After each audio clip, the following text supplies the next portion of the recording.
Get all that grunting out now, will you? Well, I'm completely cured from whatever. I'm trying very hard to make less old Jewish man noises, like when I sit down, like the.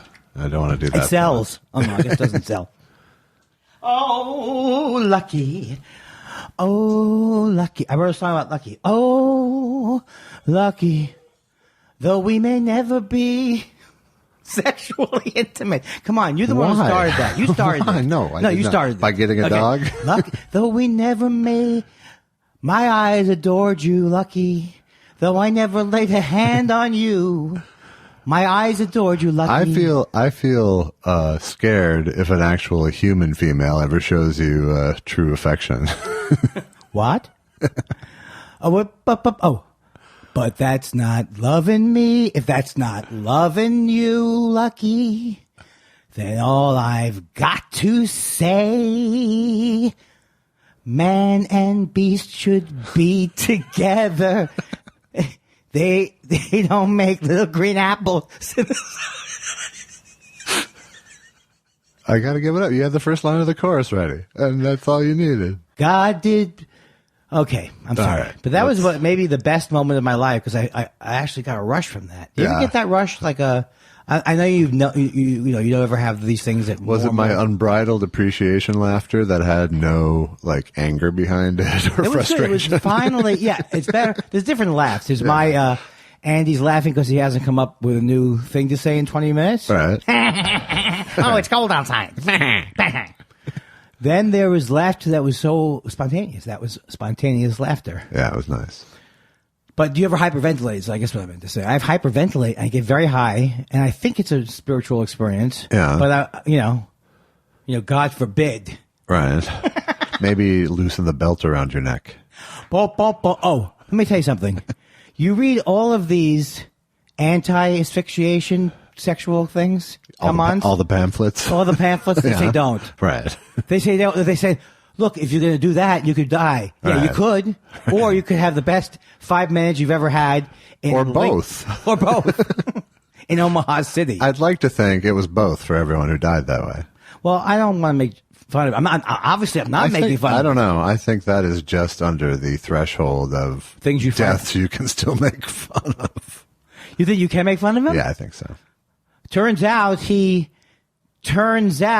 what would it turn out that he didn't want to do it, he couldn't find the right neck pillow. Something like that. I don't need to write the joke, obviously. He could snatch the pebble from the hand, but he couldn't get the phone from the nightstand.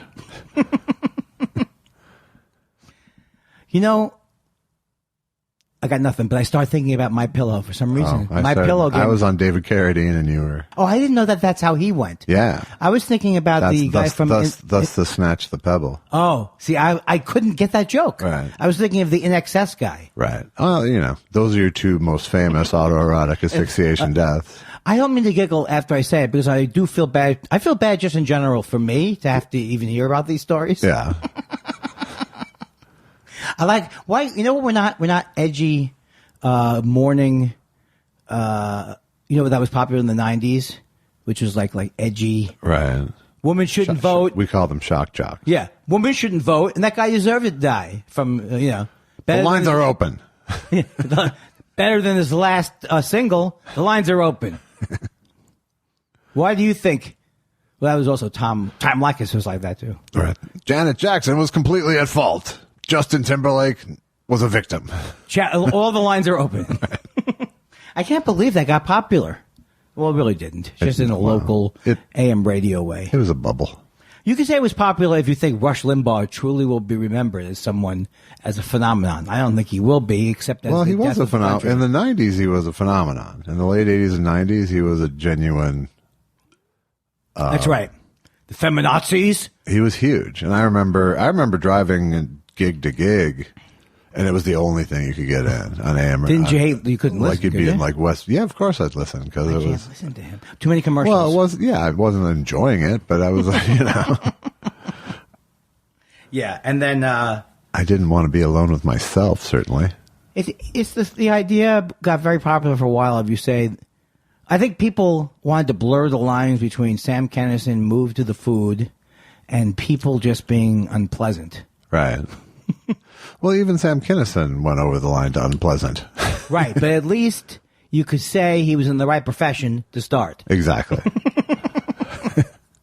I like how Harold. And he moved from preaching to comedy, which is the right direction. That's right, he did.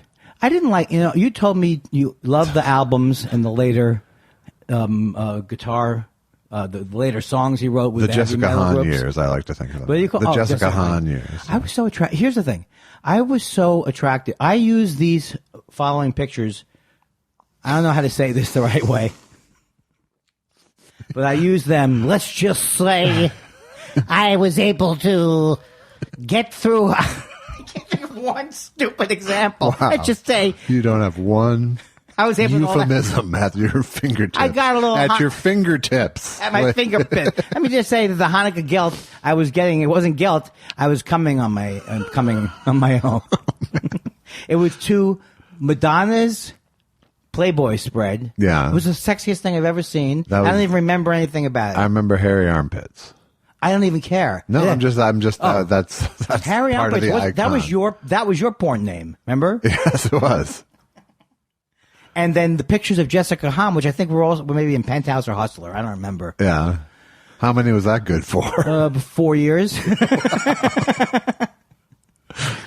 Back then, it was towards the end of the '80s that I realized you're just pleasuring yourself. That's all there is to it. Wait a second. There's a limit to how exciting this is. Someday, this will be pumped into my home in a faucet-like form.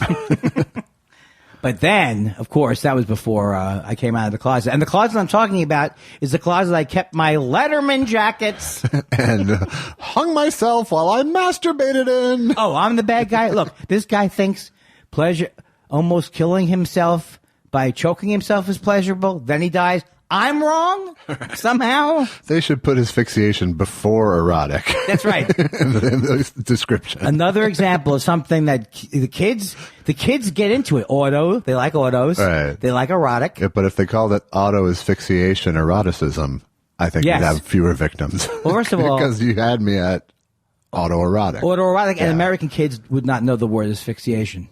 Bum. That means we're not educated. I'm and choking. I'm choking. Choke on that tomato. This is not like us. No, we're a little slap happy. I have to confess to being slap happy. Now, you have had quite an eventful week. I've had a very eventful We're not week. recording on our normal night, which is good because I didn't watch the Manchurian Candidate until last night. We had dinner and a movie, or whatever you call it. Right. A movie and a thing. A thing and a chill. And we watched it. And again, Susan said something about 3 hours. I almost had a heart attack. And it was, again, she was mentioning the remake with Denzel Washington. Yeah. I don't think you could remake this movie. And if you, I could see remaking it for less. And I'm not even saying I love the movie. Okay, good. All right, we'll get to it later. We'll get to it. That's something that people, I've noticed. I don't know if you're looking at the new Nielsen results, but people are really piqued by our teases of the assignment down the road. It makes us very sticky. I was going to do something for you this week. I know it's not okay. Well, we know I didn't get to the music. Yeah, right. We know but that's close. But what I was going to do, and I might do it one day, but why not reveal it? I wanted to write a series of commercials that I think the case file. They're not real commercials. Right. Oh, but they sound like the case file guy, and it's for all kinds of things. And it's in the general category, and then have you read them back over the air. You wouldn't object if they were all lined up, right? No, I would die for something that prepared. I know it's going to happen because it's all. It would be a first, really. It would be a first scripted bit. Are you done with buying socks? No, save it. Okay. Now you've teased it. You're on the hook. I think you're on the hook more than your songs even now. I'll tease the subject matter though. Okay. And I'll ask you, and this will reflect your knowledge of podcasts, which I don't think is that vast, right? All right. Do you know what Quip is? I don't know what Quip is. Quip is. Is that the vest with everything? Quip is a. Are you not brushing your teeth anymore because you figured, what the hell? Why am I bothering? Let me die early. What you need is, and all these things I've figured out are all part of they're all middleman things. Okay. We'll send you. Do you shave? Why shouldn't we send you the blades every 3 months? Right. As a reminder. Right. Quip toothbrushes, electric toothbrush, the greatest thing in the world. Every 3 months, we send you, without you asking, Right. we send you a replacement head. Yeah. For $5. You're adding middlemen into your life. Yes. Where you used to just go to the drugstore. That's what Amazon wants you to do bad as hell, too. Yeah. They want you to. Yeah, but you wouldn't offer enough money for LA to be the third home. Those are the kind of things that my wife is easily tricked into doing and then regretting really quickly. What's that? Following it? Subscription-based consumerism. Well, you mean like Amazon Prime? Yeah, like Amazon Prime. Like, Well, you have to have Amazon Prime, Josh. Nobody lives without Amazon Prime. there's no life without Amazon Prime. What kind of Amazon do you have? I have Prime because they carry I Need You to Kill by J. Elvis Weinstein. It looks like you have Direct Dish, but you don't. It looked like, but you don't. You've got Amazon. Where can they go from Amazon Prime? Sorry? Like a black card, like a black American Express card. Oh, what's the next echelon? Yeah, the thing that there probably is already Amazon Elite. Well, you have one of those members-only jackets, I heard. Pretty sweet. Yes. And I get one every month now. I signed up. My therapist and I talked about AARP. Yeah. Don't tell Susan. Okay. You joined it. No. Okay. That sounded like an episode of Seinfeld where that sounded scary. The scariest stuff in Seinfeld that I most related to at the time because, or amended, then it was like, I've got an op card, Jerry! You've got an op card. I've got an op card! You've got an op card. what's that? What's an up card? An ARP card. What you say? I thought you'd gone crazy. I don't know. Is what, I forgot what I was going to say. I don't know. It was my fault, really. No, I jumped in with a bit. I started to doubt myself. A point. I started to doubt. Oh, you know who I met flying to? ARP was your topic. Yeah, but this will be a good detail. Okay. You know who I met flying to my gig, which was, where was my gig? Arizona? Arizona. Was the guy from the I'm sorry, go ahead. No, go ahead. Did the stewardess go, hope you enjoy your $500 peanuts? Yeah, they did have a couple of pranks. You want anything? Are you sure you don't want something? You spent $500 for this flight, ass wife. 45-minute flight. The guy who played the Chinese maitre d' in the famous Seinfeld episode. James Hong. Yes. Who I worked with. I said, he goes, oh, you work with him? Yes. He seemed very nice. He is very nice. Good sense. He said to me, He's from Minnesota. Well, I said to him, are you that guy who does a lot? He goes, no, I'm his twin brother. Did he go, I only do eyes. It's from Blade Runner. Is that what he was in? He was in a whole bunch of stuff. He was, yeah. I think he's 80-something years old now. Yeah, he was great. He was the guy who came in, and I'm sure Parush can tell you where I've talked about this before. Parush has a way of pulling it up now. Pull the file, Parush. Remember I killed that actor on Malcolm and Eddie, Jason Bernard? Yes. He was the guy who stepped in to play Jason Bernard's part. Wow. Well, I don't remember. So he was a true pro. See, I don't remember the Jason.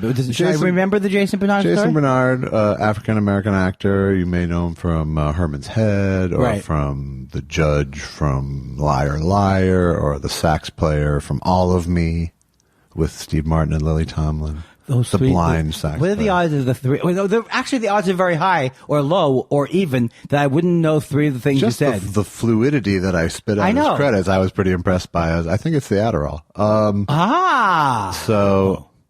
Have you tried Subtractorol? That joke will divide us. Who likes green peas? Woo! It's frozen green peas. That's what we need, bumpers like that. Okay. The green peas are done. Who ordered toast? Oh! In July. Well, now you've threw me. No, James Hong. Oh, yes. So I had written this part where the character dies at the act break of a heart attack, and he gets dragged around the rest of the show. But he dies at the act break of a heart attack, and the actor who was playing that character died of a heart attack. Oh, man. On the way home from rehearsal. How can I not remember this? You killed somebody? There's lots of shit. No, wait a second. You killed... Yes. Why is this not a Columbo? I rode him into the cornfield. Oh, I love it. This as a Columbo. Yeah. So James Hong stepped in to replace him. Man. I felt really spooked. Yeah, well, but unless certainly you have a lot of that much anger, but still. Yeah. arc. Had I known, I would have cast someone different. That's true. To kill, not you sound not like now. You sound like not Trump. So they would live through it. No, you sound like Trump now with Jeff Sessions. He goes, look, he should never have recused himself. Or if he was going to recuse himself, What kind of man is this? I said. Or let me know beforehand. In other words, give you some information that any other person would have in your position.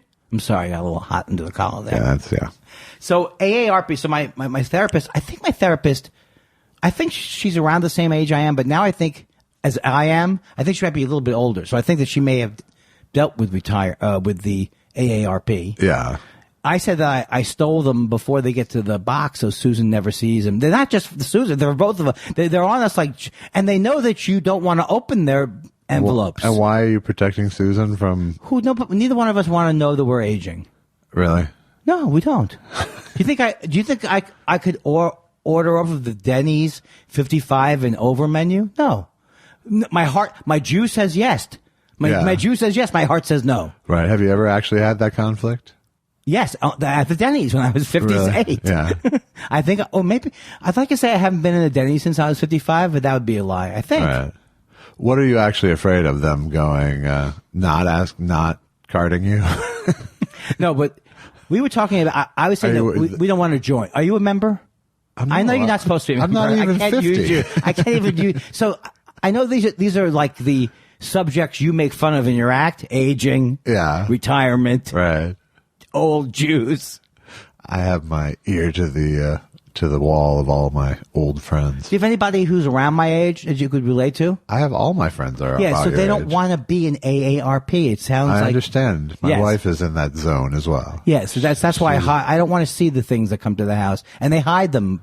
They tried to put their name on the outside. Yeah, but it's such a hack thing to be worried about, honestly. It's a hack thing for me to do 20 minutes of material on my act about it, and I'm trying to cut down.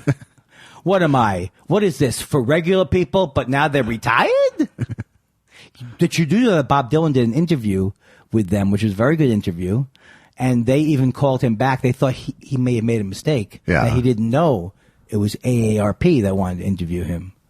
But Bob Dylan, the same guy who went electric, he decided to go old and doesn't care about it. Yeah. I have so much dye and I've had so much work done. I don't even remember. I've changed my hairstyle so many times now, Josh. I don't know what I look like. I'm on tonight, baby. Wow. This is the second or third week where I've been in the zone. Yeah. You want to talk about something? The second or third week out of 79. Second. Yeah, I appreciate what you're saying, and your criticism is well taken. Yes, I can't argue. Very good, sir. I noticed that Ari Melber. I'm an easy laugh tonight. Ari Melber's become the hip hop Larry King. He is, yes. Yeah, because he's doing the. Yes. Well, who left the sock in the dryer? He is now the bridge to the legit rap world. Yeah, but he also tweets about cooking pasta. He says, "What's the deal with it?" He's every man. I love him. I wish I was Ari Melber for one day. And ask me why. Handsome Jew. So you'd like yourself a lot? Oh, that's not for nice. Just one day. That's not nice, Josh. Why? You know I hate myself. I know. Well, I'm playing a character. That was my point. You can't swing with one of my.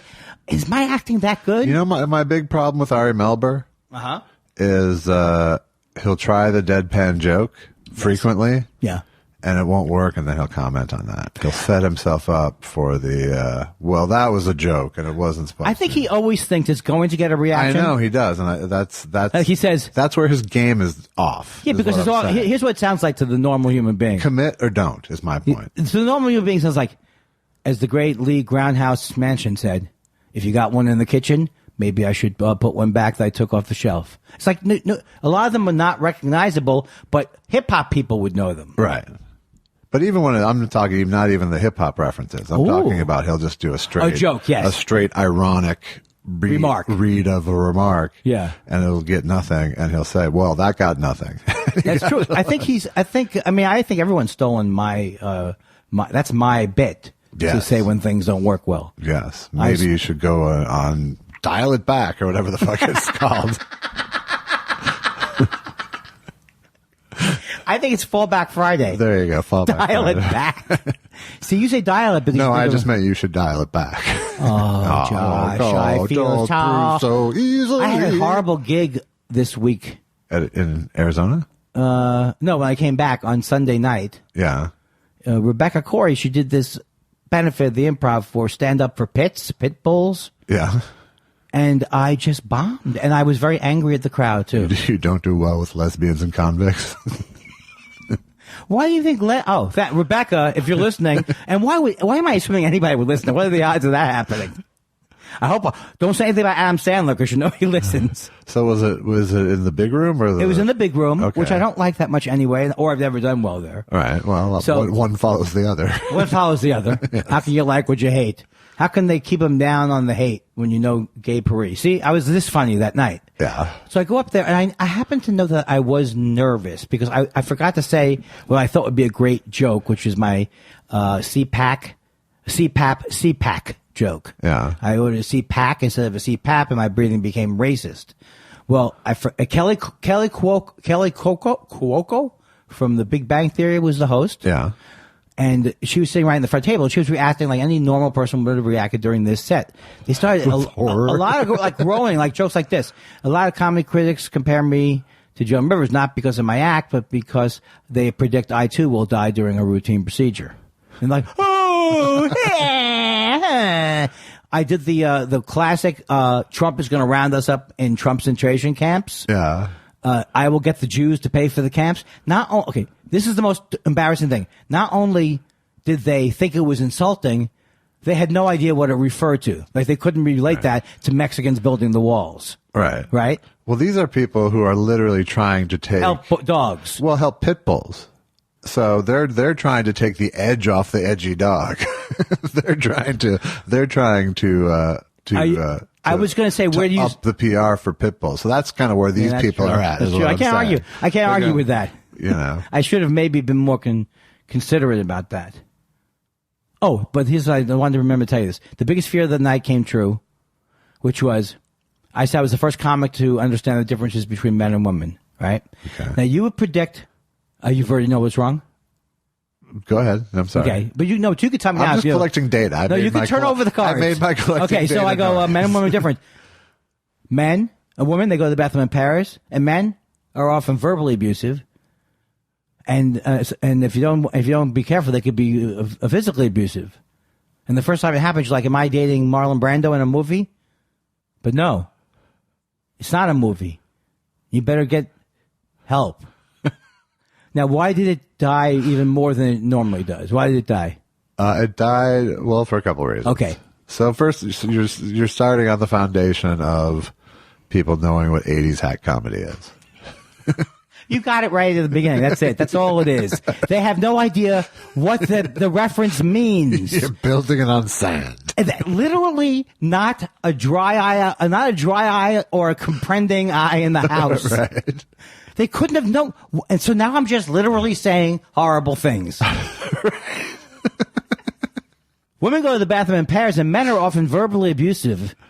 And then you can hear people like groaning on each one. Ooh, that's true. Yeah. So that's kind of that's true reaction. So here's the deal. I realized when I got off stage that I know I made some mistakes in terms of the set choice. Sure. Strategic mistakes. And I will promise I'll only do this for a couple of seconds to the asking myself questions. Yeah. No, I like it. Did I think I would do better? I thought I would do better. Sure. Was I worried that I would bomb? Yes, because I was a little bit discombobulated. I got sick in Phoenix that morning when I was coming back. I got I don't want to be graphic. I threw up, and I had to get rid of all the food that was in me. I had done a shot the night before in celebration of the 3 days in Phoenix. Yeah. And I realized that I hadn't eaten anything but frozen yogurt for 6 hours. Okay. So the next morning, I'm not a drinker. Right. And so when I was on the stage at the Improv. Get the ARP card. Oh, sorry. So when I'm on the stage at the Improv, I was like, but then I had this cockiness that I'm a comics comic. They're going to love the Belushi joke. And they loved nothing I said. Right. They laughed at one joke, after which I berated them for not laughing at the others. Right. There is an age, and there's exceptions, obviously, but there is an age at this point in time that is not at all interested in anything old. That's true. And it's no, but stand-up comedy is old now. But that's what I mean. Yeah. I mean anything. Why would they want to? I'm starting to realize there's no looking backwards, and I believe it's just because there's too much content in the present, right? To have time to think like, where did it all come from? You know? Yeah. And I don't begrudge it because it's true. There is so much shit. You know, I think, you know, young people who do know that stuff are more interesting. Yes, but they don't have to know it. But I don't, you know, I've softened my stance on the, you don't know a Beatles song sort of. Well, it was a comeuppance for me. It was 50 years ago. But no, but the comeuppance for me is that wherever I'm performing, in any city, anywhere, I can still guarantee that some people who go to a comedy club are going to know, will get that. And that reference has never not been gotten.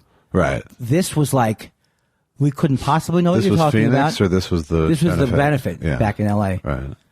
We couldn't possibly know what you're talking about. Right. And you're just saying things that happen when women get battered.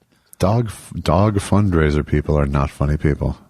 And I was thinking, maybe I shouldn't do... No, I should do benefits, but when I do them, I should do them as another character, like the nice guy. You should have a benefit set. Yeah. And I do have some of those jokes. Yeah. I do have some of those jokes. And a couple of them worked. But you know me, I'll throw a reference out, you know. And yeah. I've just found that it's a seed that does not find a purchase. Well, have you done, how many benefits would you say you've done? In my life? Yeah. 30 something, whatever. 30 or under. Right. Yeah. So they're always weird. They're always, you never know. That's how I felt. Absolutely. Sometimes they can be great. Sometimes but they're like, when they go bad, like, I don't care as much anymore, usually. Right. But sometimes, like, no one's listening to you. It's just not it's never while you go, I can't wait to get to this benefit crowd. It was interesting because I was doing, I'm still working on this Louis Lee thing. Oh, right. And I was going back through all the old newspaper clips and stuff. And so I'm seeing all my old gigs and stuff and reliving some of them. And can you find like a thing on pretty much everything you did? If it was ever in the Minneapolis Star Tribune, yeah. No, I have. Oh, you're going back to the Minneapolis Star Tribune? Yeah, because that's where Louis existed. Mm-hmm. Exists. But you get every major story too, right? Or that's not part of it. You just the whole local? paper. It's an archive of the whole paper, a gajillion papers. Yeah. But that's the one that I've been heavily leaning on for this project.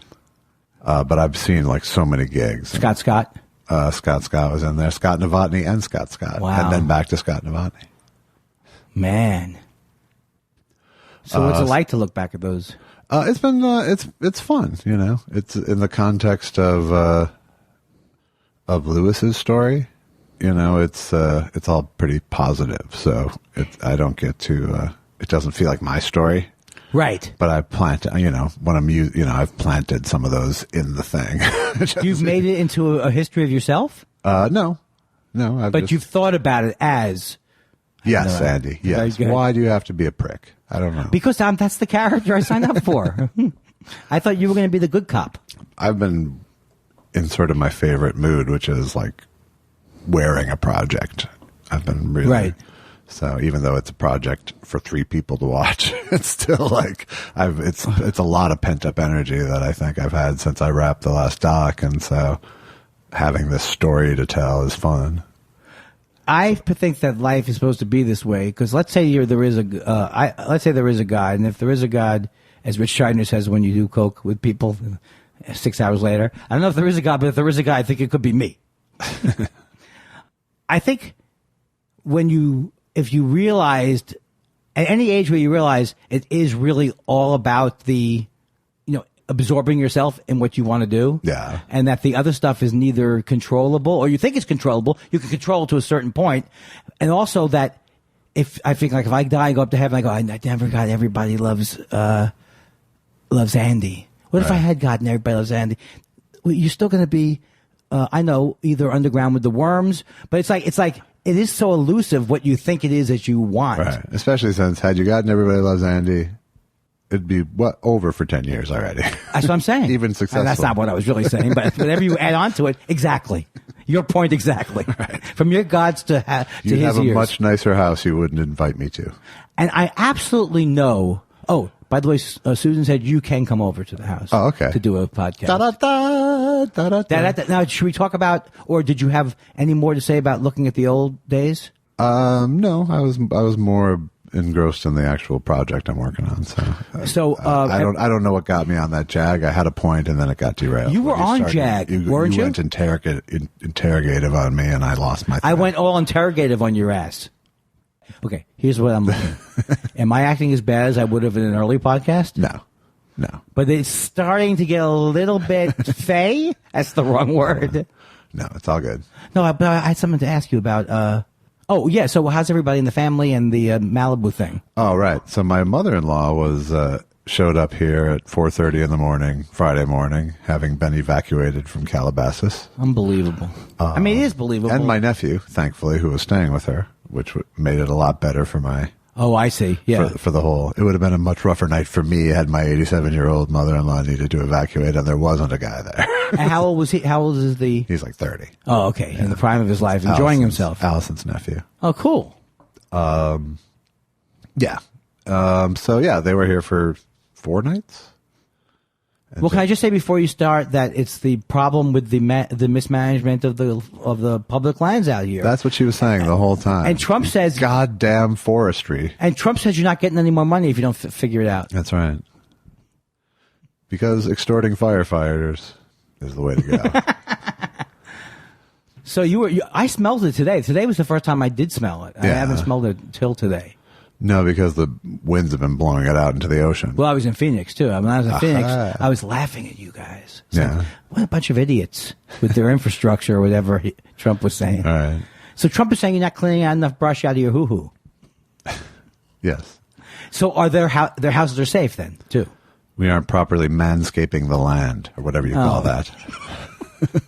I saw you wind up on that. No one could see who was not seeing the podcast. I saw that you wind up. I have a funny face and a clever face. That was the clever face. Let me tell you something. If you really were like a pitcher, you really would have to obscure your whole face with the glove. I would. And I would. Because I see it coming. Yeah. Not the exact joke, You didn't though. see that joke coming. No, I never see the joke coming. That's why I call you the Dizzy Dean of comedians. Don't go further into it. See, my stuff is better not yes-ended. Well, it's better No, it isn't. It's better it's better segued. Well, that's good then, Andy. What else do we have in your news? Yes. I had, in between edit, I woke up, I edited this morning for a couple hours, then I went and got a CT scan on my spine in Beverly Hills. Then I came back and edited, then I went and got a tooth filled. Then I came back and I edited. What'd you fill it with this time? With whiskey.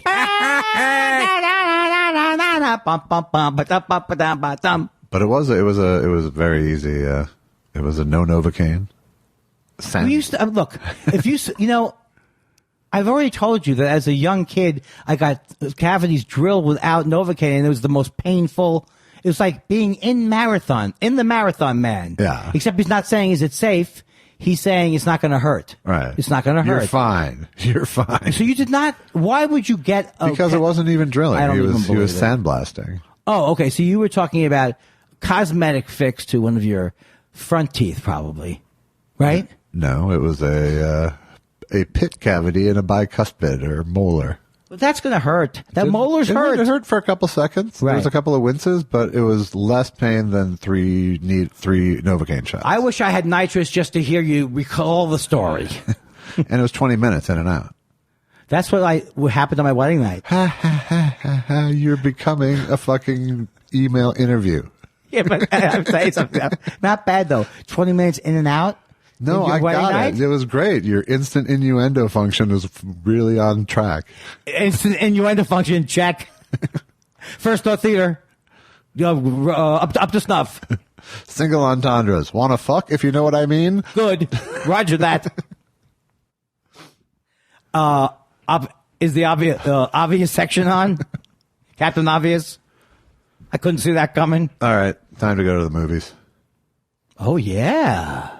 Yeah. I like when you take charge. Don't you love it how we have this new scrape us off the wall section of the podcast? No, but I'm telling you, the other thing is I'm going to be, I wanted to pitch a new segment, which I'll pitch after this. Okay, but you already pitched the written commercials. Don't bite off more than you can chew.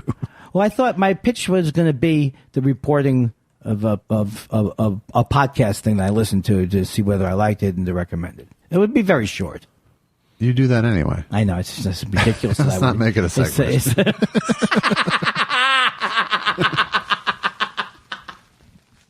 No. It should be more formal. There should be a bell that goes off. Ding, ding, ding, ding. You know what that sound means, Josh? That sound means, what does Andy listen to on the podcast this week? He's got podcast.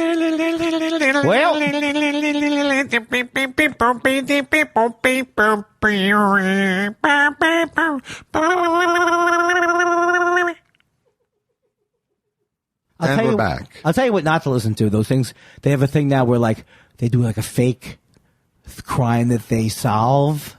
You know, you'll listen all year and your crime will be solved. Yeah.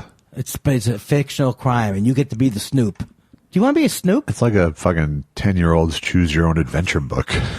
It's Tony and Tina's wedding. Yeah, exactly. Exactly. Very nice analogy. Okay, so you saw the Last Picture Show, right? I did, yes. And after years of saying I saw the Last Picture Show, I saw the Last Picture Show. And the people who are in the Last Picture Show, the cast is unbelievable. Yes, it's like the sort of freaks and geeks of 70s movies, or the Outsiders, or.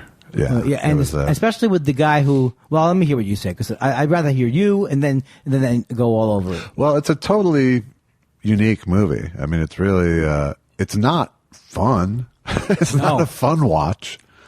It really kind of isn't. No, it's a study of melancholy, but it is it's extremely well made and it's really interesting. The tone of it and the filmmaking is really interesting. I mean, Peter Bogdanovich is it is Peter Bogdanovich. It's both really classy and sort of perverse. You know? Yeah, that's a good way to put it. And the choice to do it in black and white really has a huge effect just in taking it out of any time. You know, it doesn't have the 70s film stock look, so it looks very much like a 50s movie, but it's clearly not, you know. Right.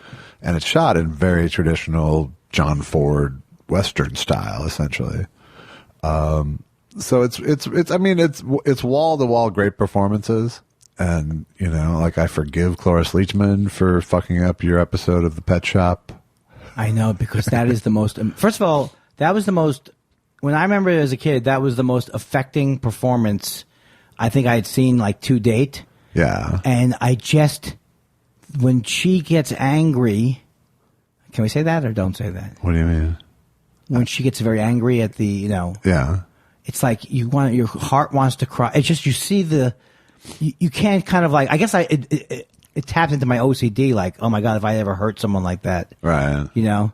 And, but in this town, it all goes away. No one feels for very long. You know, it's just like, it's felt for an instant and blown away in the wind, you know? The most affecting performance beyond who you just said, which Cloris Leachman. Yeah, was the guy Ben Johnson, or and he won an Oscar for it too. Yeah, that scene where he's talking about the picture show. Yeah, well, and it's so interesting because I mean, I don't think we need to be that spoiler protective here, right? But he's the life of the town. He's the only life left in the town, right? And he dies in the middle of the movie, you know, and so you feel the life drain away. Yeah. As, you know, he's the, you know, Sam the Lion. And that long speech he makes is so and that's the thing, that speech, because of the black and white, it almost looks like a play, but it doesn't look like a play. It looks like you're out. It looks like you are outdoors. It doesn't look like a. But it is really traditional movie. You know. Yes. It's shot like an old town studio system movie would. Right. You know. It was like a John Ford shot, the way he staged it. So it is stagey. It reminded me of another movie, but it wasn't like this movie. But Carnal Knowledge, it reminded me of. It had that film. same melancholy through line. That wasn't black and white though, right? I don't think. No, but it had that sort of ennui. Yeah. It's a New York City version of the same feeling. Did you read Philip Roth? I've read some Philip Roth, not as much as I don't think I read have. that much. I think maybe I read Portnoy's Complaint, which I think I liked. But there was a movie It was Goodbye Columbus was a great movie. Right. With Richard Benjamin. So, like, I kind of know Philip Roth, like, from the movies and also reading maybe that one. I didn't read much besides Portnoy's Complaint, but he's also getting into that area, which I was fascinated by at that time because I was like, I'm not the only person who has weird thoughts in their head. You know what I mean? It's like dealing with this whole, like, what's going on in. I mean, I think he's very with Jewish. Perversity, essentially. Yeah. Well, I mean, with accepting perversity as part of a person, right? As a part of a person's natural makeup, and also, just dealing with when you get attracted to someone, how kind of in a way it's fucked up. You don't know what's going on at first. You know, that's how I feel different like than I was when I was younger. I was like, what's going on?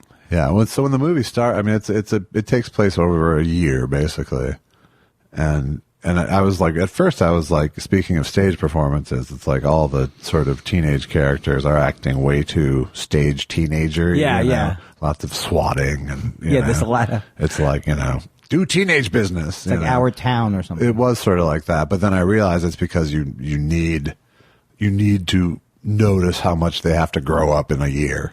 Right. Living in this town, they're going from doing that to talking about marriage and fucking each other, And so I think, it made sense in retrospect, but it bumped me at first. Is it Jeff Bridges? Jeff Bridges, yeah. Unbelievable. And Timothy Bottoms are the two. Oh, yeah. I didn't actually think I thought Jeff Bridges was like, you go, I know why he's a movie star from this, but it didn't seem like he was like to me, he was the most outside his part. Right, but the woman. Sybil Shepherd was unbelievable. She was great, yeah. Because. I mean, she was horrible. She was horrible. Yeah. But she was realistically horrible. Right, absolutely.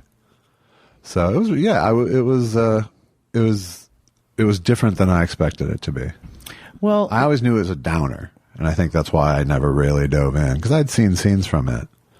But it's really a fully conceived piece, it feels like.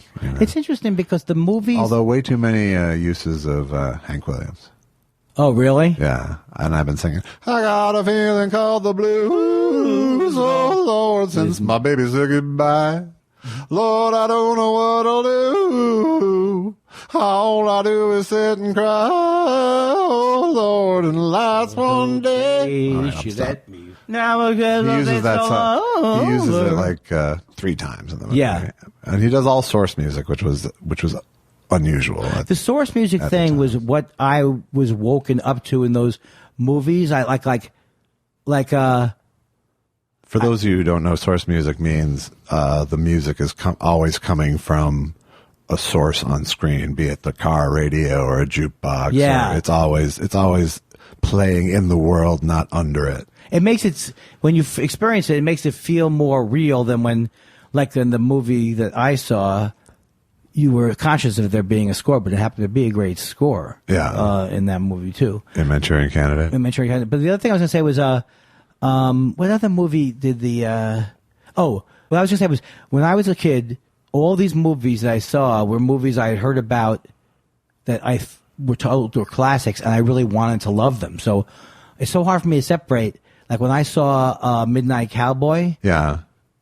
When I watched it again recently, it's an amazing movie, but it is a depressing movie. Super depressing. It's super depressing. Yeah. And the things that that go into the popular culture once they get separated from the impact of the movie, like, I'm walking here. Right. There's nothing funny about it. It's like, you're meeting a crippled man on the street. Right. Yeah. And I think Susan actually knew through some friends the screenwriter of that movie, Waldo Pepper, of Midnight Cowboy. Yeah. But he's got those crazy scenes in there where the guy's like a preacher guy, and it's like these movies were such classics, but I don't know if having not known anything about them or thinking they were classics, right, would I wanted to go see them. But now they're so like tied up. I haven't seen I saw 5 Easy Pieces a few times. Yeah. That movie's very depressing. It is. The 70s weren't trying to entertain. No. Those movies, I mean, they were trying to entertain, but they weren't trying to mood elevate at all. Right. And then that would be like Raging Bull too. It was like that. Was that the 80s? Yeah, that was Raging 1980, Bull? I think. Yeah, you're right. But it was still part of the 70s spirit, I think, that movie. Unbelievable. Black and white, unlivable New York, you know. Yeah. So I don't know if I... So the thing is, though, I remember wanting to see it so bad. Here's what I want to say. I remember seeing it when I was a kid. Midnight Cowboy, are we talking? Midnight Cowboy. Well, it was it came out. It was X too when it came out. Midnight Cowboy. I don't think I saw in the movie theater Because it was X. It was X. It looks like an R movie, but it won't. It's not. It's an X. It's an X.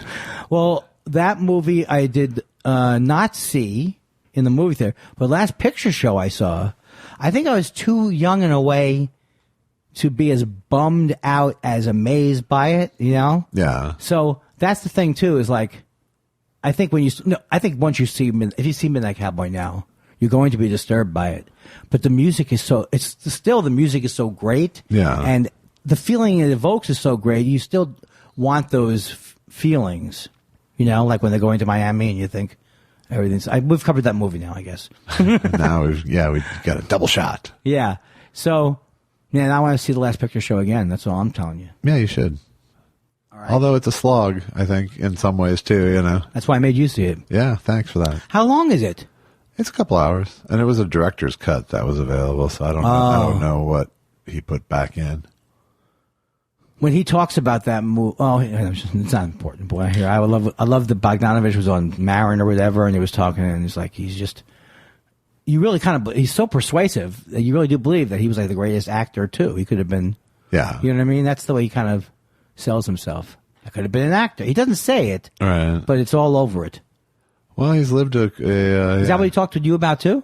We talked about his whole span. So he was such a fan of. He was a critic for a long time, for years before he was. Oh yeah, and he was huge friends and sort of sycophants of Orson Welles and John Ford. And wasn't Henry Jaglom also into that? I don't know. Oh, okay. Do you know him?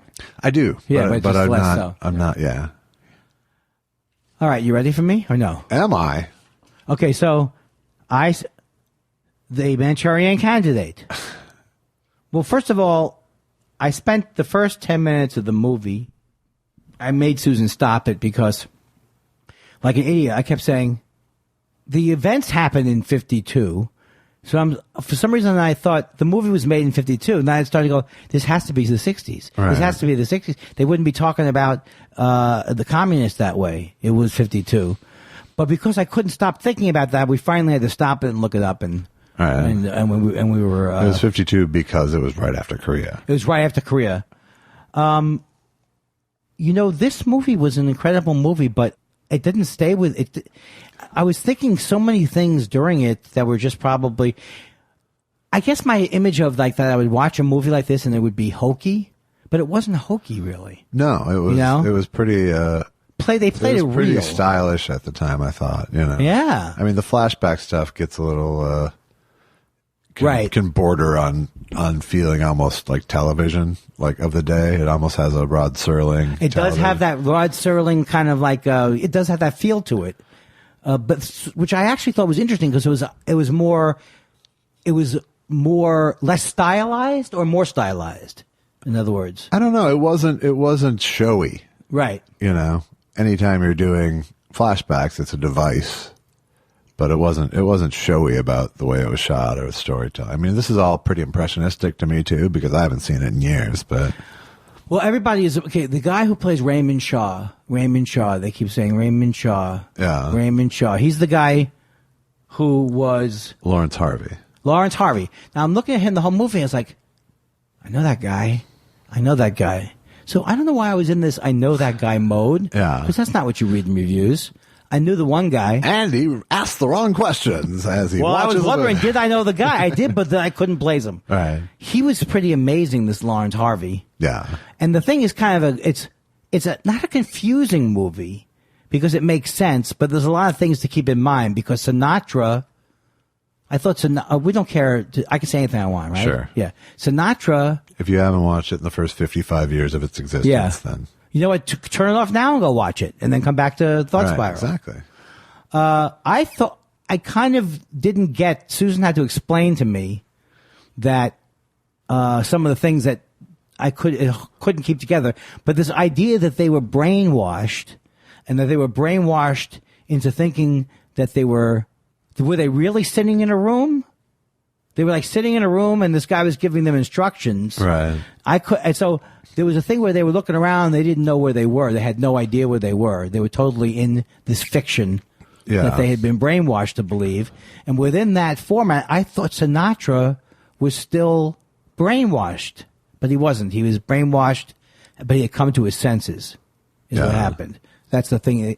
He kind of came to his senses at the last minute, but. I just remember a moment where, like, the old ladies' gardening club or whatever it was. Yes, that becomes Chinese soldiers, essentially. Right. Right, but no, they're sitting like prisoners. They're sitting like prisoners or something at this garden club. Right, thing. but they've been hypnotized to believe they're. That's right. And so it's very confusing, but it's also very believable. The way that he's indoctrinated and brainwashed is not like, I am a robot now. I am a robot from the robot movie. Right. So I thought it was I'm not even saying like for its time it was well done. It just got my interest from the beginning, and I was into it. Right. Whereas I wasn't thinking like I'm afraid if I watch that movie, that show everybody watches on Game of Thrones. Yeah. I'm afraid I'm going to sit there and go, what is it with the thing and the get-ups? You probably will. But this was like seamless. A couple of times I felt I could see the limits to some of Sinatra's acting. Right. But then I thought, that's just bullshit. Maybe I'm buying into he was a singer. How can he be an actor? Well, I think he was very good. Yeah, I mean, he didn't take any like giant swings and misses, you know. No. At the end, the last line, he goes, "Oh, hell." So you know it's a different time period. Oh, hell. Right. And it was the earliest appearance in any movie I've seen where they mention quicksand. I used to be fascinated when I was a kid with quicksand. Right. Every show, Superman, they always had quicksand. Gilligan's Island had quicksand. And then I think we found out now there really isn't any quicksand. Is that what you found out? There is quicksand. It's just not what they say. Not, I thought it was going to come up in my life. Don't struggle. Isn't that what they say? Right. You can't drown in it unless you really fuck it all up. Oh, but I thought even when they thought you could drown in it, they would say, don't struggle, float. I don't know what they said. So, here's a line that I wrote down. Yeah. A real swinger of a nightmare. So that was pretty I good. hope that was Sinatra. Yeah. Swinger.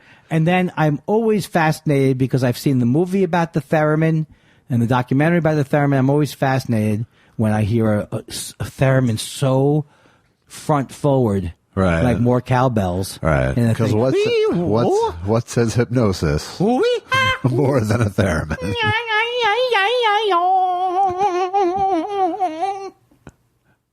That would make me feel like I'd been... It is second only to a swinging watch as a cinematic hypnosis tool. You're getting three back and forth and back and forth. You're doing Lawrence Welk, I think. Back and the forth and 1 and the 2 and 3 and 4. You're hypnotized. Angela Lansbury, I don't know if I would put a warning before this movie. If you're afraid to see Angela Lansbury be a horrible human being, don't watch this movie because she's horrible in it. If you're afraid to see an actress be cursed with playing an old woman for 50 years. She was playing an 85-year-old woman in this film, and she was 20. Right. The way the movie ends, I'm not going to say it because there's no reason to tell you, but it's great. I mean, everything about it is extremely well done. It does not look like you're watching an old movie thing. Right. Well, it doesn't even look like you're watching Strangelove, which is like, when you're watching Strangelove, at some point, you're scared, but you still know that there's a surreal quality to it, and because of the comedy. Yeah, it's for lack of a better word, very modern movie making. It doesn't feel feel its age. It doesn't use a lot of big conventions or anything. So I would say you got to see it. If you haven't seen it, you got to see it. Susan said to me when we started watching the movie, this movie was not seen for 24 years. Did you know that? It's true. Yeah, it disappeared because From the of screens. because of the Kennedy assassination. Oh, I thought it had something to do with the CIA stuff. No, I think it was that makes because sense. it came out in 62. Oh, I would not want to watch that movie in 64. It never made it to TV because of that. Oh, yeah, you don't want that. And then I think it just it sort of... The last thing you'd want to do on the weekend on the Monday night after November 23rd was go, you know what? Let's go out to the movies and put this behind us. Josh, we go there. All of a sudden, oh my God. Because now, does that mean that this was added to the plots? In other words, is that where people got, because there's a lot of these kind of plots in the JFK assassination. They're trying to say like, no, I think more in Sirhan. Like they say Sirhan. Some people will say like he was trained, he was brainwashed. Right. Who knows? That could have entered people's consciousness. Yeah. Why are we not conspiracy theory people? Well, I have a theory about that. What is that? Boom, ba, boom, ba, boom. Pineapple. Rutabaga. The second rutabaga says we need a break. Okay, I'm starting to feel like we need a break. And you know what? When we come back, and I hope you don't take this the wrong way. I won't. Pick it up. What if I was really like that malicious? We'll be back after these messages from Farmer John's. Farmer John's. The beefy, rich taste of Farmer John's summer sausage. You may think it's sausage, but it's anything but. Do you have to tease what we're going to hear? Don't we? Shouldn't we? Should we? Probably. What do you got? Do you have any barn burners for me? A barn burner. Wow. I'm going to need a moment. No, I don't really mean that. I'm willing to say, why do I have to? You make a decision. Okay, give me a second. Did you ever end a song with da ba da da da da ba da ba da bum, and then go bum bum bum bum bum bum bum bum bum bum bum? That's number 3. I call that. That's number 3. Yeah. You want a barn burner? All right. No, I only made, but you could give me one that's like, I want to feel the pain. How about that? You want to feel pain, or do you want to feel? Do you want to feel hope or pain? Let's go hope, because right. hope. Okay. And not like Hurts So Good song. All right. Here's hope. Okay. This is a song of Allison's. Beautiful. Because of course none of my songs contain hope. No, it's sad. It's true. This song is. It feels like a Disney song. It feels like a song that, like a Randy Newman Disney song? No, it feels like a kind of a song that like a really wise singing bird would sing to a young princess. Wow. Are you okay? I'm okay. All right, because I'm a little worried. I didn't have anything at the ready, and I'm trying to conjure something. Oh, Nelly. It feels like something an Angela Lansbury voiced character would sing to a young girl. Are you trying to tie our show up thematically? Yes. Okay. It's called Hidden by Years.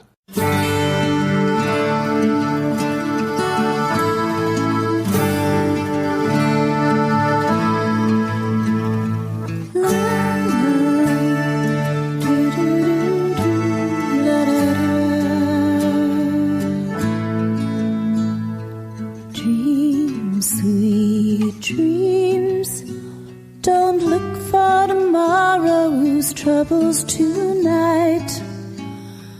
Take it slow. Time slips away when you hold it too tight.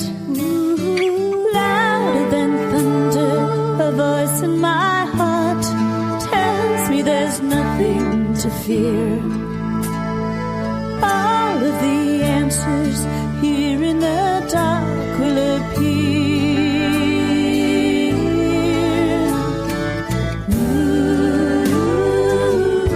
They're just hidden by years. All things come in time. The answers are here. They're just hidden by years.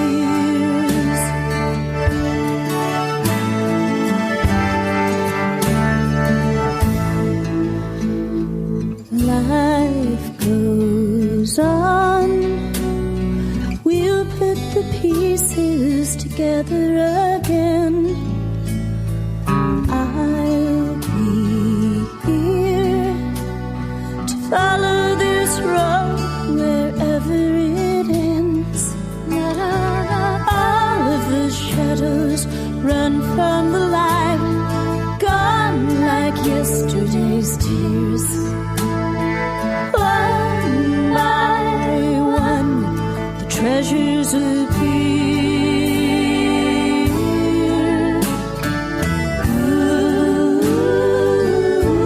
Just hidden by years.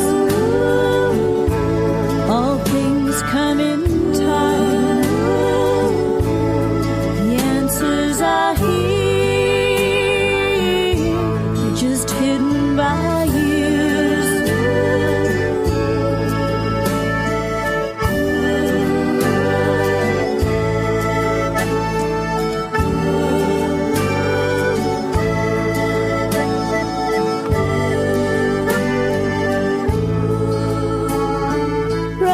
Like a river, run like a child.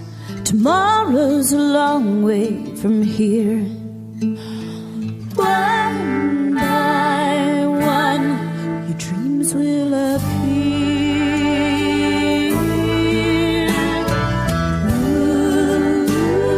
Ooh, just hidden by years. All things come in time. Answers are here, they're just hidden by years. Ooh, your dreams will appear. All things come in time. The answers are here, they're just hidden by years.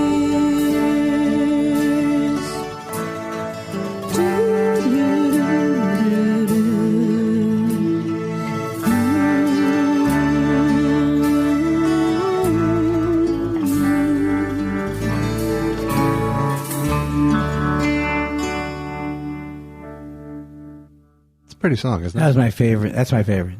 That is the, if I was the A&R guy from the old movies, Yeah. I'd go, turn the phone off, get Allison down here and get her out of the shower, sign this contract. That's the hit. I'm telling you, her voice is so great. And I don't just mean like she has a great voice. Right. But she just conveys so much meaning. And also she's deceptive because she wrote the lyrics too, right? Yeah. The lyrics are like, I think it's a Richard Bach quote, the hidden by years thing. yeah. The way she does it, it's like, it just comes out sweet and soulful. You're not thinking about like, the lyrics just flow. That's the greatest. That's the best one. I'd like to bring in my session people to take a shot at it. Yeah. Steve Gadd. Sure. Oh, it's great. That's it. I'm telling you, I'm glad now I feel as if I did as a service by still not bringing my music in. Well, I feel like that every week. What? Beep, beep, beep, beep, beep, beep. That's great. And how was her birthday? Her birthday was good. We had guests. It fell during the. So now, what did you have to change the birthday plans? Not really. I mean, it was all You fine. had nothing planned, I mean, right? we didn't have much planned. It's unbelievable. We were going to go hang out during the day, and then I was going to make dinner, so I just made dinner for everybody. I do. I go the extra mile. I grow flowers every year for Susan. Yeah. I slaughter a cow, and we don't know why. Oh, I saw this movie I'd never seen before because I couldn't stand watching any politics. Yeah. And they had like 7 HBOs in Phoenix, so it was Doc Hollywood. You have to have seen that movie, right? I have seen that movie. It wasn't bad. It's not bad. I think was David Ogden Stiers in it? Yes. Yes. Oh, what are we going to do for next week? I don't know. We should have talked about that during the break. During the break. Is it possible that we don't need to talk about it? Let's take another break. All right. We'll be right back. Hey, I'm sorry we had to take 2 breaks. We have so many advertisers now. Right. The good news about this, Pilgrim, is that once having watched that movie, I'll be doing a a cross between Jimmy Stewart. Get out of my way, you old man. You open the door, you stupid savings and loan. Well, Merry Christmas, Liberty Valance. Yeah, you old pilgrim. So we're back, and Andy's going to do the Man Who Shot Liberty Valance. And you're going to do? I already forgot. What am I going to do? You're going to do 1,000 Clowns. 1,000 Clowns. Which was a play that I was in as a small child in summer camp. You were Clown 961. No. I was the lead. No one believes me. I don't. I think now that I think it's one of my lies I told myself. Yes. It just becomes part of the lore. So, well, that's good because when the line when the lie is better than the truth, print the lie comes from the Man Who Shot Liberty Valance. What's the lie? When the legend is better than the truth, print the legend. Oh, that came from that movie. I don't even know what you're saying. I totally am so into how well I've done tonight. Oh, really? Because I don't really care. Because we're only in the second half. No, I don't care. We can end it now. We just came out of the locker room. Okay, now, you said that I normally launch into this without being invited. So I'm going to launch into, I listened to the Murderland. I think they're called the Wonderland Mysteries. Okay. It's about the Wonderland killings. Okay. With John Holmes is involved with it. Okay, sure. I remember there was a movie, Wonderland. And I watched that movie too. And this thing is unbelievable. There's nothing to say about it. It's just, well, one of the cops was Tom Lang, which is very interesting because he was also one of the policemen involved in the OJ thing. Right. They wrote a book called Malice in Wonderland, which is supposed to be a great book, but I can't read books right now. But it is so scary. Don't listen to it if you don't like it.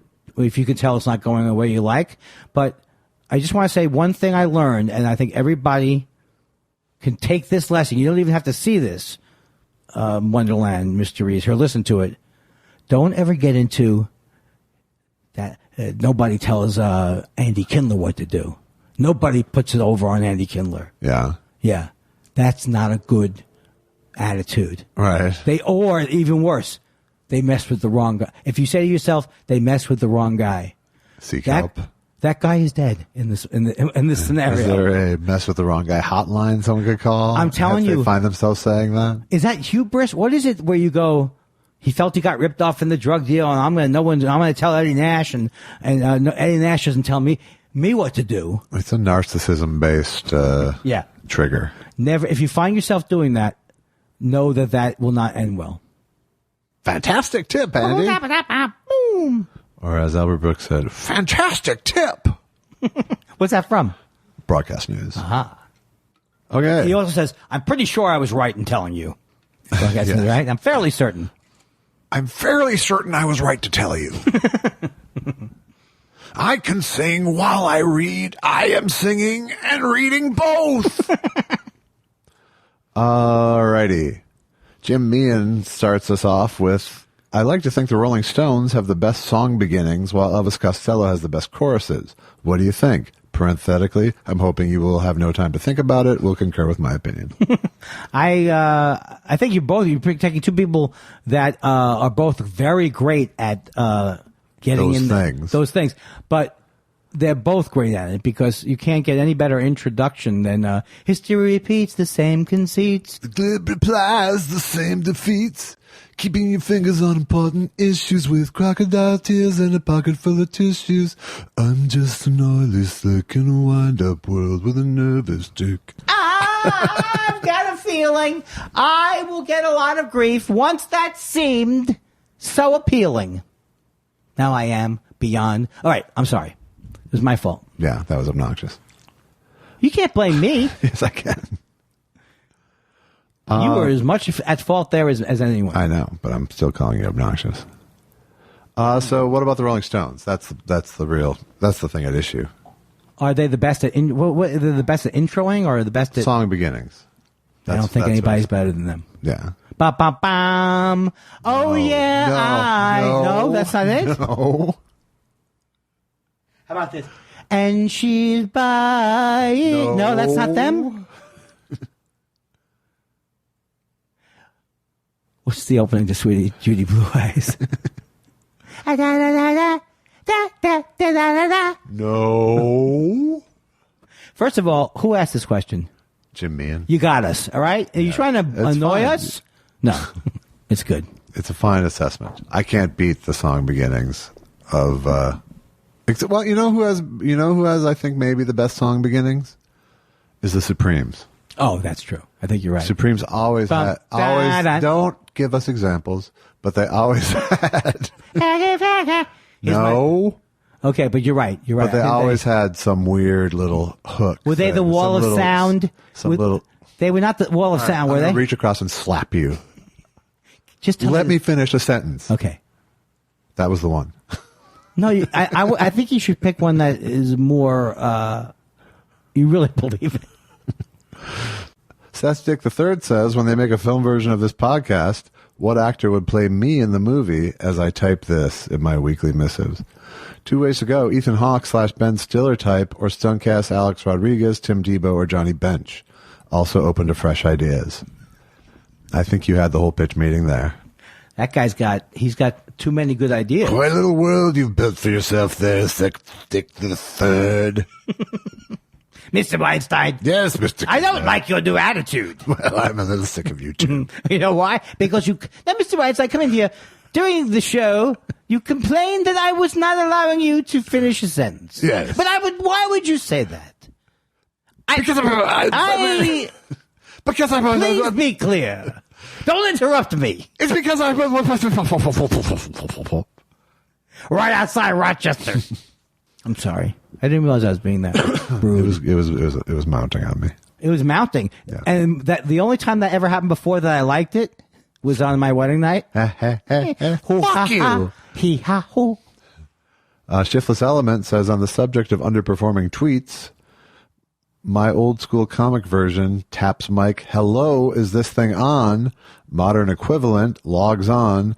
Is there perhaps a technical issue with my notifications? A server issue, maybe? Come on, people. This is good material. I think that's right. He's right on to it. Yes. Log on. Well, we're talking about our comedy staples. A lot of performance piece tweets tonight. But there are a lot of comedy staples like, is this thing on? And also log on. Captain's log, 6 inches. Stuff like that. Yeah. He ain't. A request. An impression of an out-of-touch, wealthy, British, atheist comedian who is clinging to the past and wants a better deal on a new guitar. Oh, that's a rough one. Are you crazy? Don't you know who I am? Oh, what kind of guitar do you 7,000 quid for a Rickenbacker? But you can afford the... no, that's crazy. Don't you recognize me? But you're Ricky Gervais. Yes, I am. And but you have a lot of money. You're always bragging about how much money you have. Well, yes, but I don't pay for things. How do you think I got rich? Well, God bless you. God bless you. You have a lot of money. And scene. Boom. You weren't going to do the God thing? No. I was trying to think of a... What? I would swear to some fairy in the sky. That's a Ricky Gervais. I want a sky wizard. I'm sorry, I don't believe in your sky wizard. And your Jesus. Nate Phillips says, I started listening from the beginning test show recently. Wow. I'm to your world record 11th test show. Congratulations on the record. Is there any episodes I should skip so I can catch up? Oh, there's definitely... That's a terrible thing to ask people who feel badly about themselves. Yeah, I would just skip ahead. If you're feeling like you need to skip ahead to the Christmas show last year where it was the best of. The best of. That'll catch you up. You've got a lot of tropes and memes already there, the groundwork laid. You'll turn your unsubscribe into one more, I'll give it another week. Right. Dan March says, considering the fires in the news, if each of you could only take 3 items when evacuating, not counting spouses, pets, and prescription meds, what would they be? Prescription meds. For sure, my laptop. Ooh, good. I would grab passport, and if I could find my birth certificate, I'd grab that. But I would, that count. Documents is one thing, isn't it? Yeah, documents is that you can't replace, I guess. Survey says documents, and the third would be your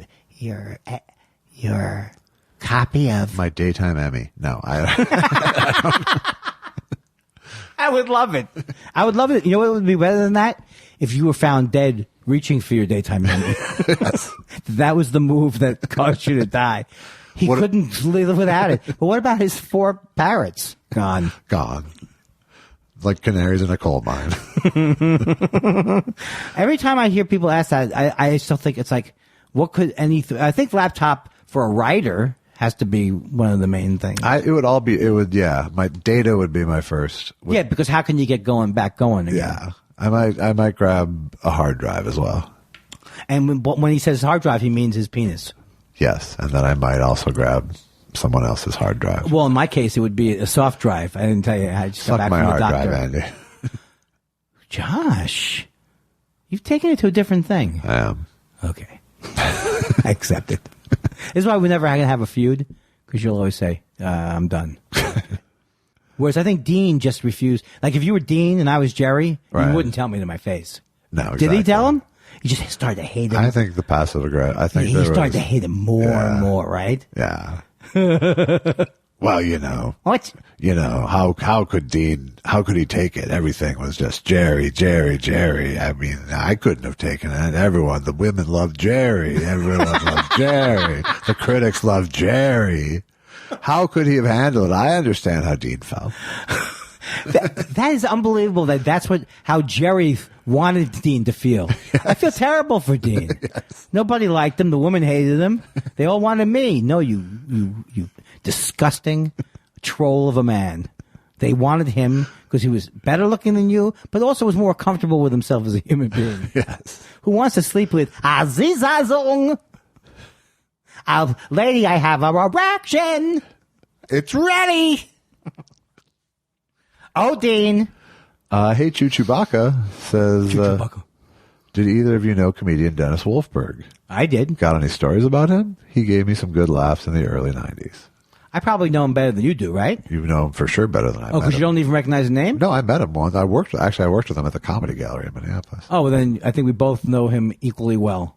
I worked with him somewhere. Well, no, because I wasn't on the road with him. I wasn't on the road with him either. Yeah. Now that I think of it, he's just a one-nighter in New Jersey. I think I was more aware of him, but I don't know. So once you said, I think I know him better than you, what card were you going to play? I don't know. It was some kind of a one-up thing, but I don't know what I said to gain. Yeah, let me handle this one. Dennis Wolfberg, the Cheers. I will say this, that I was never, to be honest, he never made me laugh that much. No, nor I. But I think he was a sweetheart, and he might have been funnier than I was giving him credit for because I was so angry back then. And I think his son is involved in show business, like a writer or something, and I kind of have a memory of meeting him recently, and he was very nice. Yeah. Huh. Well, at least you got this. But he did not make me laugh because he would say things like, when my wife and I make a romance. He'd say stuff like that. Yeah. No, yeah, it was always the pinched delivery that the innuendo that doesn't come. Right. You just made an innuendo by it. But he died too young. The innuendo that doesn't come is so no stories really. No, I worked with him. Okay. I think he got Comedian of the Year once from when they used to have those comedy awards. Right. Was it Comedy USA, that whatever that newspaper was, that just was for it laughs? Too. But that was also when George Schlatter had 2 or 3 years of the American Comedy Awards. Right. Oh, I think he may have won one year as Best Club Stand-up of the year. Yeah. I remember when that was a thing. They'd have ballots. I won. They'd have ballots at clubs. You don't remember me winning the first year? Oh, yeah. Look it up. Look it up. Yeah. Nick Cosset says, Andy, have you ever introduced yourself as Andre to impressive particular crowds of people? I like that. Andre. Josh, for the Freaks and Geeks punk episode that you wrote, did you choose the music, particularly the X song, We're Desperate? That's my favorite episode of Freaks and Geeks. Actually, I thought the song that was in there was The Phone's Off the Hook, but you're not.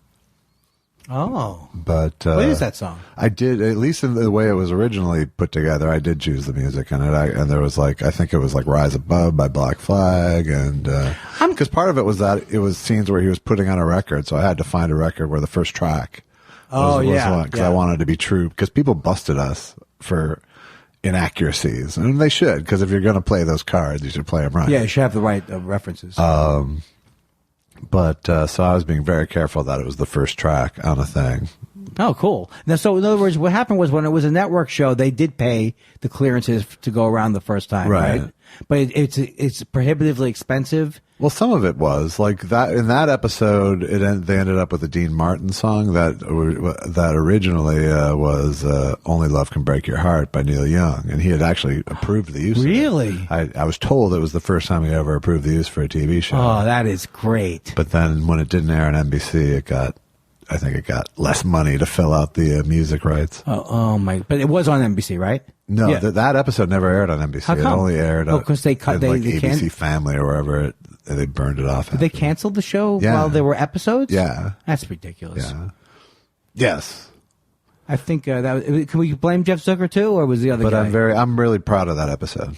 That was. I want to watch it's that. very movie. much intact how I wrote it, and it came out good. Did you find like on that show that you had a greater amount of original material for or is it the same process of like you could definitely see that's your show, those were your beats, but then it got rewritten? Was it There's always a combination of those things. Yeah. That one happened to go out pretty good? largely intact. Oh, sweet. I like that. So something tells me I wish that was. Well, I don't know. I don't know what works, but I like that. I mean, I had to do rewrites along the way, but they generally was my rewrites that got shot. Wow. I can't say the same for myself. Yoshi Yamamoto. Yoshi Yamamoto. Hey, Yamamoto. Hey, Yamamoto. I'm not saying I hate the homework section, but the only part I enjoy is when you take turns asking each other if you've seen the thing before. Yeah, have you heard, has he asked this question before? I don't think so. Are you sure? But it's kind of a dick move. No, don't. I will bet Yoshi backs me up 100% in my feud with Josh Zepps. So whatever Well, he just said he hated the homework section. Oh, is this the homework section? No, that's the movies. Oh, so what is it that he Would you doesn't like to reassess? You know what, Yoshi? Kiss my ass. No, what is he saying? What is he saying that we... I'm not saying I hate the homework section, Right. but When I say... the only part I enjoy is when you blank. No, the only part I enjoy is when you take turns asking each other if you've seen the thing before. Okay, I'll tell you. Okay, yeah. so I think he doesn't is... that qualify as kind of I a think dick he's move? telling us to stop. Yeah. I think he's telling us to stop. Well, you know what? But you know what? He earned a right. God forbid we get a little nutrition out of this show. No, but I go differently. Yoshi Yamamoto is a man who flew himself out here for a local recording. All right, okay. So he's onto Sorry something. I called you a dick. But you know what? It did make me rethink that section. It's over. I know. You don't say those shit to fucking Not to OCD us. people. Not to us. Randy Denton, pod person. My iPad won't connect to my DirecTV DVR. Also, my mother may need a pacemaker. Any suggestions? I'd go with the Beat-Right 2000B. Is that true? Yes. You're joking. No. Well, why would you make a thing specific? Beat right to that. That's what I used on my wedding night. Here's my new tag. Are you dropping the mic or are you just dropping Dropping a pen? a pen. Yeah, but is it a mic drop or is it a pen? It's a pen drop. Okay. I think I won this argument, Josh. Or your arthritis. Is it a Twitter fight? Is that how you went a Twitter fight? What was the question? It DirecTV or pacemaker. I chose to go the joke pacemaker route, and you chose to shit on it. Okay. All I could think of when that question came up was, what's the easiest way to connect, to get something from your TV to like my clock radio or something? You know what I mean? Like sometimes I want it to be without having to do a thing. And we'll be back. You know how, like, if I'm watching politics, then I want to go in the office and do something. Yeah. I have headphones. Yeah. But I'd like a thing where you can, wherever you are, you can just project it. Maybe it's through the Denon system, the HEOS. Yeah. Or Spotify or something. I just can't I don't want to go the Spotify route. Don't you have cable? Yeah. Then you can just sign into the Spectrum app. Wherever I am. And watch it on your iPad or whatever. Yeah, what am I, stupid? Josh, don't answer it. Okay, this is where we may have signs. Signs you might have to take a couple of weeks off. From your signs when you were in the podcast, you might have to take time off. What are you saying to me?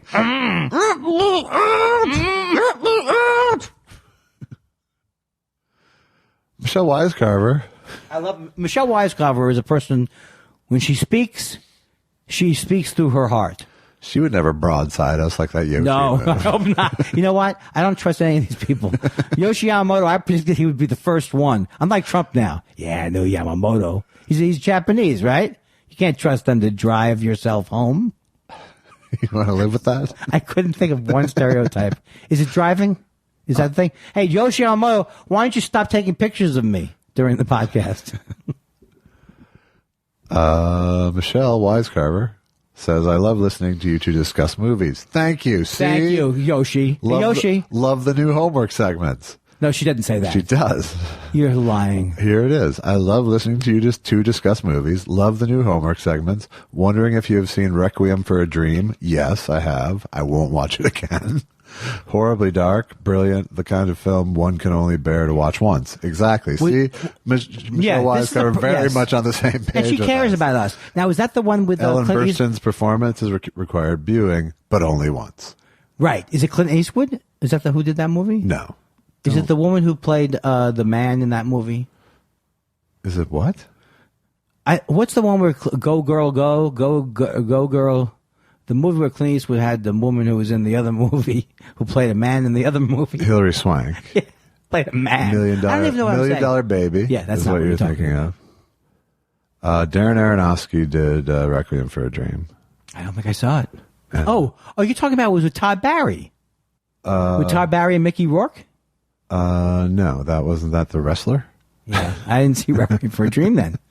All right. I want to see it. Okay.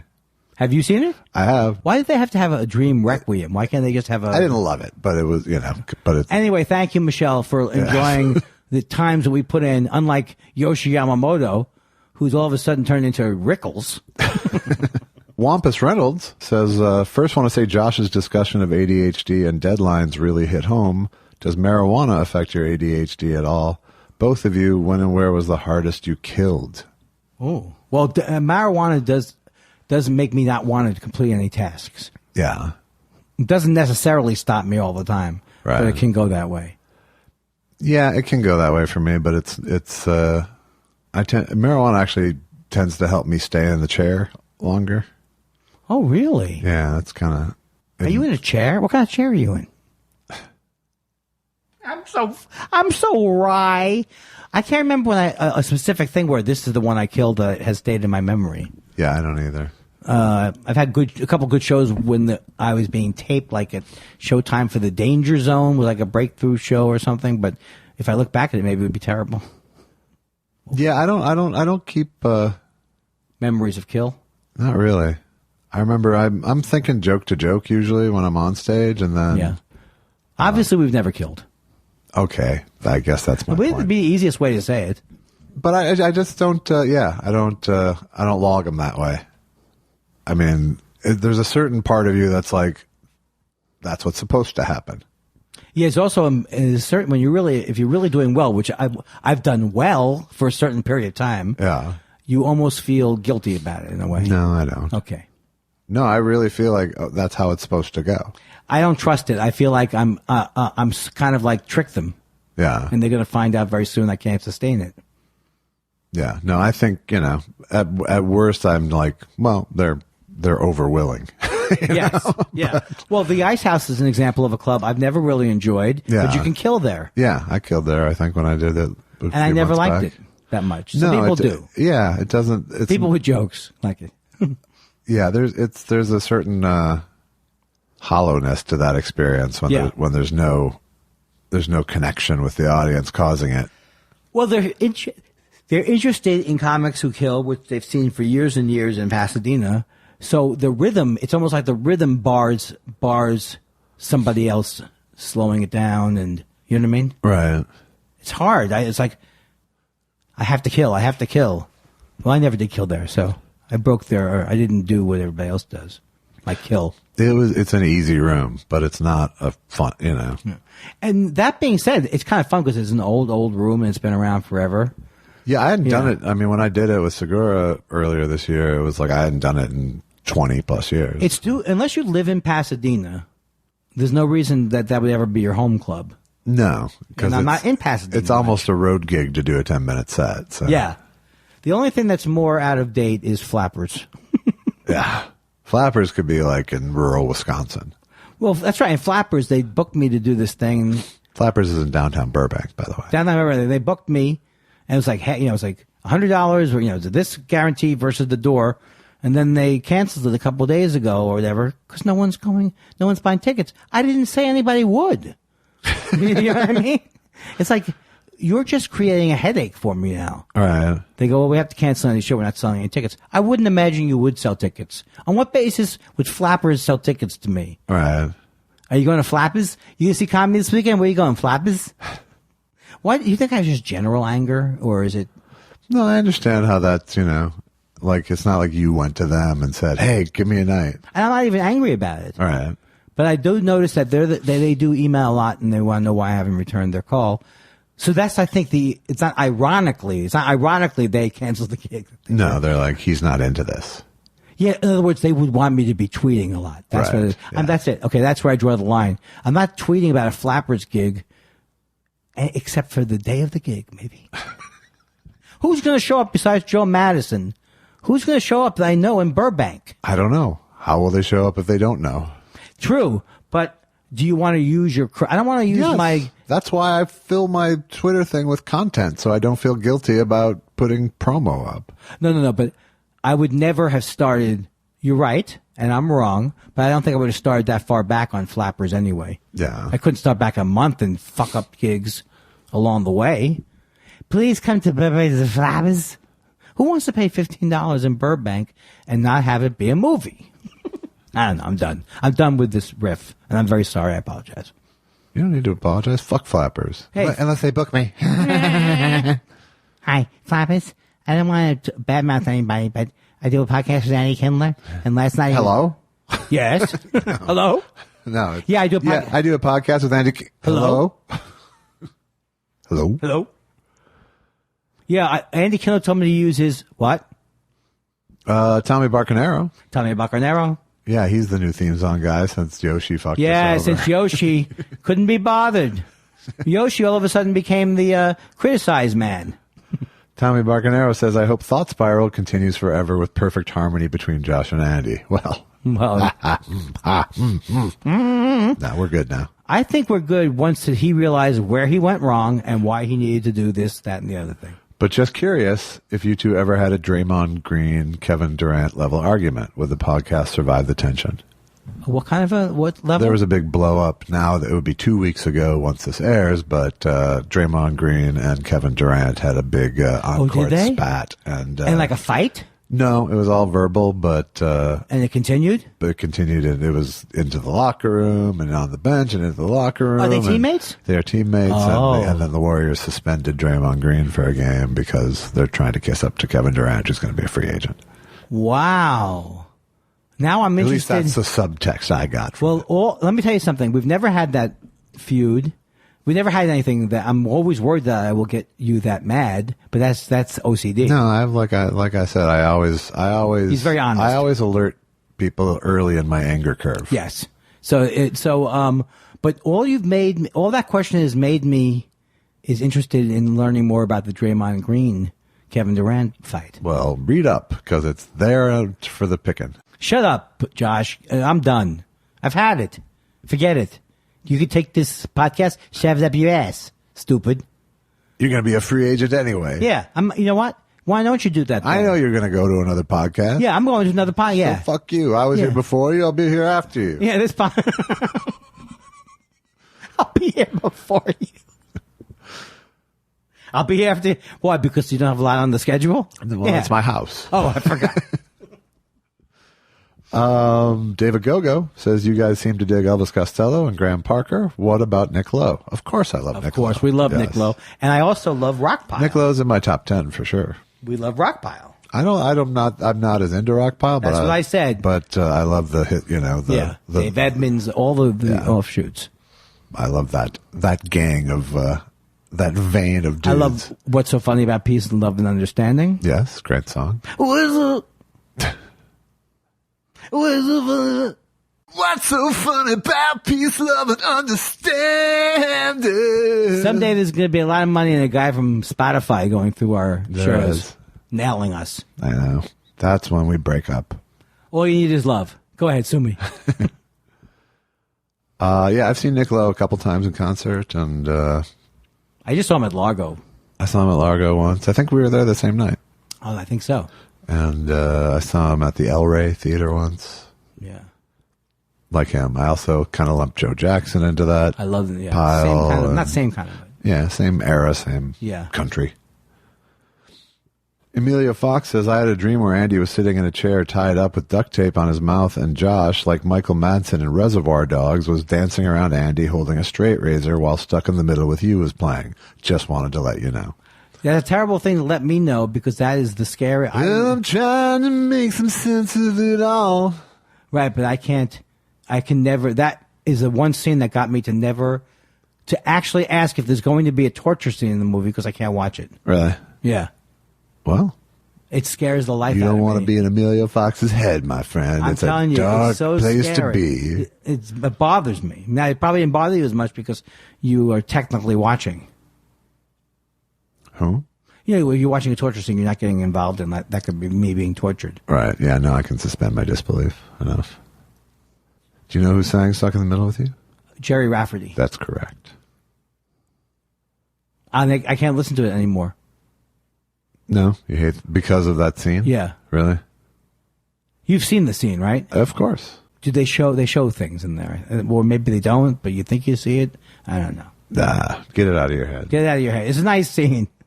I want it for my anniversary. Mark Zyla says, my friends Rafa Farm D and Sean McGilltop and I will be coming to L.A. in January. Can you remind me how we get tickets to be in the live studio audience? Of what? Of Thought Spiral. It's him, Is he- it's him being ironic. God. It doesn't work with Andy. It's just. I thought he was encouraging us to make another live studio thing. Maybe he was. Yeah. Subtly. Well, we perform on the old Johnny Carson Tonight Show stage. Sorry, pick it up. You say something funny now. Peter Maroney says Andy has mentioned watercolor painting on older podcasts. I'd love to hear more about that as a fellow watercolor painter. What's your brand? Favorite artists? What kind of paintings do you make? I make. I don't know if I have the people who are my favorite artists are like not necessarily watercolors. Like I love David Hockney and I love Van Gogh and I love Miro. And I love a lot of I love the classics but I kind of get the paper wet and then kind of play around with it and then kind of images emerge. That's the way I used to do it. So it's like a cat paints.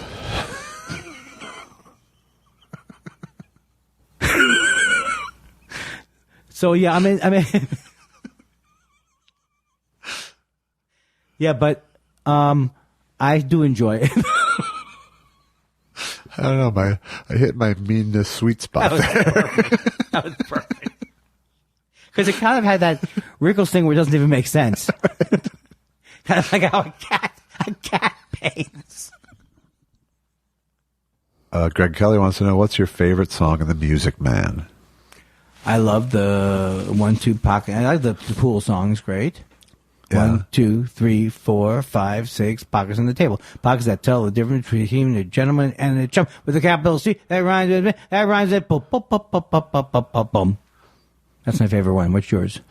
So Trouble is that song, I think. Thank you.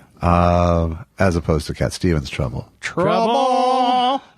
Oh, That's a trouble, great can't song. you see? You have made me a mess. Don't you leave me in my misery. Mine, probably the best song in Music Man is Till There Was You. From the Beatles covered? Yes. Oh, wow. I don't even aware of it. That's the song Allison sang to me at our wedding. Oh, that's great. Who wrote that song? 'Cause the people who wrote that. Meredith Wilson. Wow. Yeah. But I don't know. I really like the Music Man. I have a very big soft spot for Music Man, and I don't have that for many musicals. Well, then you also like the 76 Bang Boom Hits the Hoop-a-Doop. Right? Sure. And then you also like Marion the Librarian. I actually think that's a great song. That's a Yeah. song I always wanted to do a speed punk cover of Marianne. Right. But then you would have had to have been in a punk band. Right. Yeah. Why don't you look into that after you paint like a cat for a couple of years? So yeah. So those are our favorite songs from the well, you know what the clock on the old wall hey. You know what that sound means, Josh? The old clock on the wall says unsubscribe. You know, you're being very, very. We're going to turn it around. It's just you know, maybe we're not on the tip of everyone's tongues. Maybe we're not something that people listen to, enjoy. Maybe we're not embrace in any way. Yeah, maybe we're not entertaining. Make a part of their lives. Maybe we have too much homework. Thank God Michelle Wisecrafter came along and she's someone who cares. Her ray of sunshine dried up the puddle that Yoshi Yamamoto left with his piss. You know, A2 Brute, or is it Judas? I think Judas. Thanks, Judas. I'm gonna be like when Dylan went electric. I'm the guy who yelled from the audience to Yoshi, Judas. If you have questions for us during the leak, if you have questions for us during the leak, please send your questions to thought underscore spiral. Nope. Thought spiral underscore. Nope. Thought underscore. Nope. Thought spiral show at underscore. Nope. How did they get in touch with us? Give us an email, shout at thoughtsspiralshow@gmail.com. You can follow us on Twitter at thought_spiral. Oh, that's where I got. And you can get my movie, I Need You to Kill, on Amazon Prime. And please go to iTunes, rate us, review us. When is this coming out? This is coming out after Thanksgiving? Yeah. All right. If you didn't get a chance to see me in the past, Saturday night of Thanksgiving week, you could have seen me in the past. Yeah, you just missed you. Why can't we close the show like a normal couple? Angela Lansbury did 7,000 Murder, She Wrote. You think she had this much trouble wrapping it up? Andy, why don't you play some solitaire? Yeah. That's from the movie. Ah!